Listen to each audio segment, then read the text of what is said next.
Reka nongere mbasuhuzana ariko mbaha n'ikaze mwebwe inshuti zacu mudohema gukurikirana amakuru n'ibiganiro tugenda tubagezaho. Reka nkubwire ngo uruw'agaciro gakomeye wamaze gukanda subscribe. Nibutse nawe utari wayikora kuyikora mu bambere kugira ngo buri gihe cyose dushyizeho inkuru cyangwa se ikiganiro ujye ubasha kukibona 5 kuri 5. Reka mbabwire ko rero ari amakuru atunguranye ahise atuma tuza hano muri studio igitaraganya kugira tubashe kubaramburira izi page z'aya makuru agezweho aka kanya, dore ko ari inkuru ibabaje. Kugeza ubu ngubu icyo ugomba kumenya nuko umukandida Donald Trump, umwe mu bari guhatanira amatora azaba mu kwezi kwa 11 mu kuyobora Leta Zunze Ubumwe za Amerika, yamajiye kuba yarasiwe ahitwa mu gace ka Pennsylvania, aho yarari kwiyamamariza nyine kuyobora Leta Zunze Ubumwe za Amerika. Aho ngaho ni mu gace kazwiho cyane urugomo rukabije, aho rero yarari kwiyamamaza yamashiye kuba yaraswa.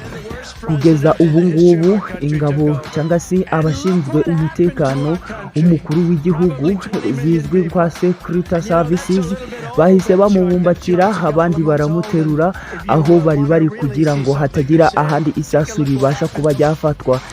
Reka rero tuze tubaramburire iyi nkuru ndetse n'andi makuru yose muri politike, ahandi hose turaza kuyabagezaho. Icyo usabwa ni ugukanda subscribe kugira ngo tubashe kubana mu makuru ndetse n'ibiganiro tunyuza hano ku Kuri News TV.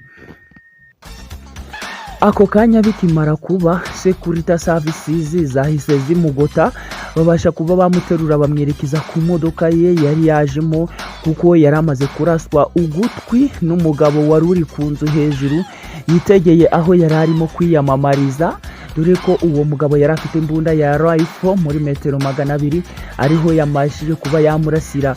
Ibi ngibi byabereye mu gace ka Pennsylvania, aho yari ari kwiyamamariza ku mwanya wa perezida, amatora ateganijwe mu kwezi kwa 11 k'uyu mwaka. Kugeza ubu ngubu yayoboye imyaka 4, uwahoze ari perezida Donald Trump muzi cyane yayoboye imyaka 4 Leta Zunze Ubumwe za Amerika, ku buryo yakinze ukuboko kumwe Donald Trump avuga azunguza umutwe n'ibice by'amamilimetero byabuzeho kugira ngo abashe kuba bamutobora umutwe, kuko ugutwi ko kwahise gutoboka, isasu rifata umwe mu kivunge cy'abari bamuri inyuma. Kugeza ubu ngubu umuvugizi rero wa Donald Trump Steve yahise atangaza ku rubuga rwe rwa Twitter ko ibi ngibi bidakwiye habe na gatoya, kandi ko bagomba kwikorera iperereza ryimbitse hamwe n'abandi bagiye batandukanye bafatanya mu gucunga umutekano w'uyu Donald Trump.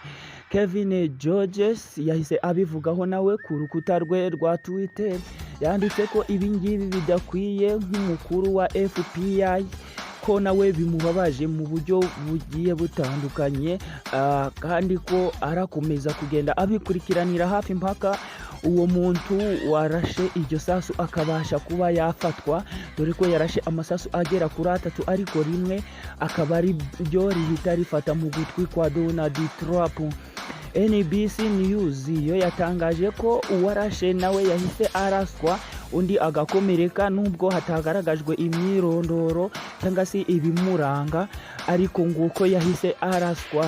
Cyakomeza kwibazwa niba umuntu wagaragaye ku mafoto yagiye atandukanye arimo gucaracara ku mbuga zigiye zitandukanye, umugabo afite imbunda ari kureba mu bipimo, arunama areba aho Donald Trump yari yitegeye, aho yari ari kwiyamamariza, areba mu bipimo, abasha kuba yarasa amasasu agera kuri 3, abasha kuba yamufatisha isasu rimwe, anariryo ryabashije kuba ryamutobora ugutwi. Ukuriye abarepublike bwana Michael Jackson nawe yagize ibyo atangaza, yewe yavuze ko hagomba gukora iperereza ryimbitse, dore ko ari we ukuriye abarepublike mu nteko ishinga amategeko.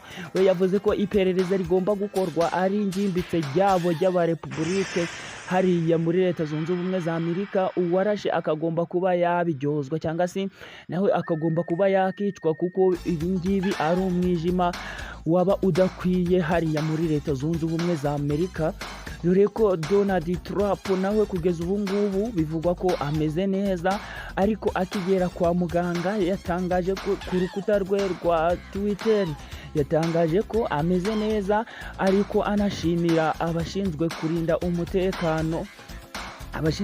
umutekano be babashije kuba bamurokora cyangwa se bamukura hariya hantu akigezwa rero ku modoka ye ya Escalade, dore ko ari mu bwoko bwa limousine itabasha gutoborwa n'amasasu. Babashije kuba bareba niba nta kibazo agize, abasha kujyanwa kwa muganga.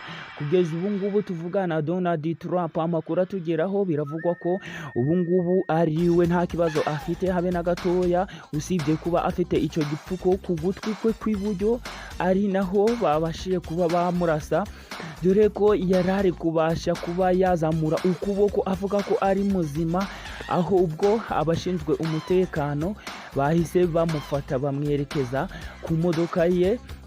Kugeza ubu ngubu Joe Biden nawe yagize ibyo atangaza, ari we perezida wa Amerika kuri ubu ngubu. Yavuze ko nawe ababajwe n'ibyo bitero simusiga cyangwa se ibyo bitero bigabwe ku muntu umukandida uri kwiyamamariza Leta Zunze Ubumwe za Amerika, ko ibyo bidakwiye habe na gatoya. Netanyahu nawe yahise yandika ku rukuta rwe rwa Twitter